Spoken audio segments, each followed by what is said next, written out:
Nobody stood a chance.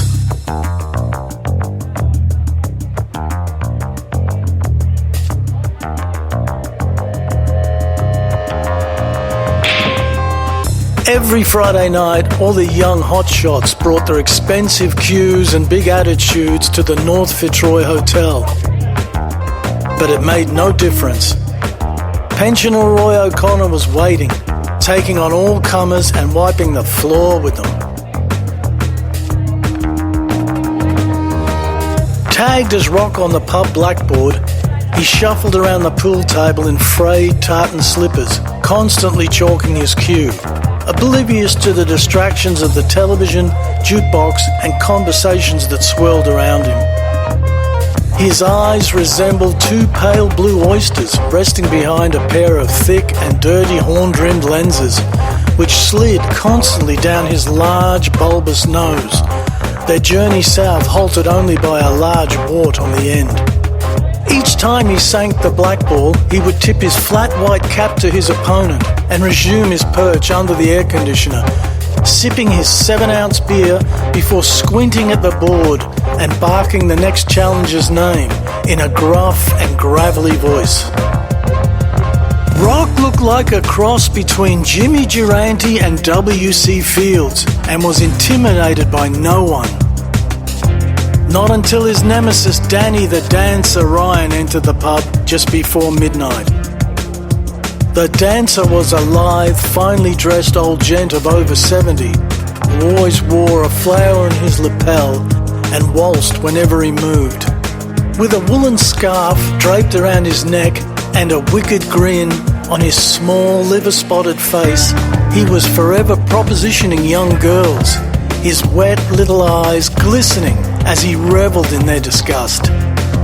He was a provocateur above all else, and within minutes he took great joy in declaring to the large crowd around the pool table that Rock had shirked his responsibility of national service in 1939 for king and country.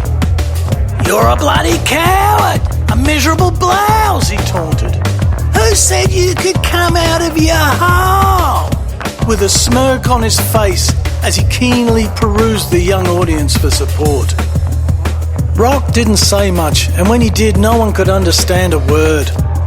Now his face worked like a cement mixer, his tongue spiralling inside his mouth, occasionally peeping out like a dog with its head stuck between a broken picket fence of worn yellow teeth. Shaking his head from side to side, he growled out a loud "Liar!" stamping the butt of the cue hard into the carpet before returning his glare to the lay of the balls on the table. "You're a gutless rat! Home skiving while we were fighting, you stale bottle of piss!" Rock ignored the taunts and focused on his next shot. The fiery dancer kept up the pressure. "How did you avoid the call-up, Roy? Dodgy knee, was it? Bad eyes? Or a couple of roos loose in the top paddock? You've never said, and I thought we were mates." The dancer then casually leaned over the table and, snatching the 8-ball, momentarily held it up to the crowd. "Get back in your hole!" he hissed and slammed it hard into the corner pocket to the growing displeasure of the crowd. The two old men lunged toward each other.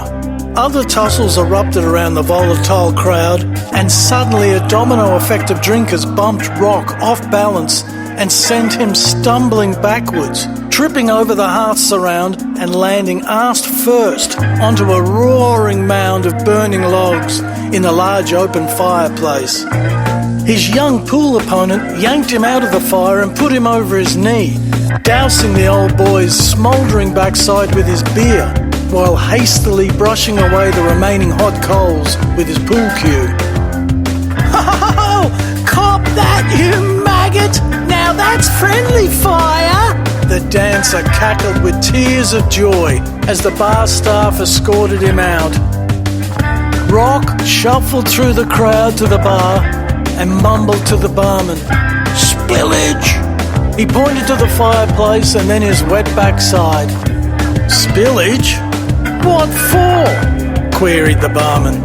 He put the fire out on my ass, Rock protested in astonishment, wheezing and grumbling like an old bulldog. Keep it down, Rock, his rescuer scolded. Forget about it. I'll buy another round, he offered. No, Rock commanded. He slapped his open hand onto the wet bar with a loud thwack.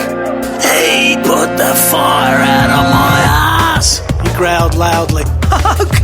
Okay, said the bemused barman. How many did it take? 2, Rock gestured.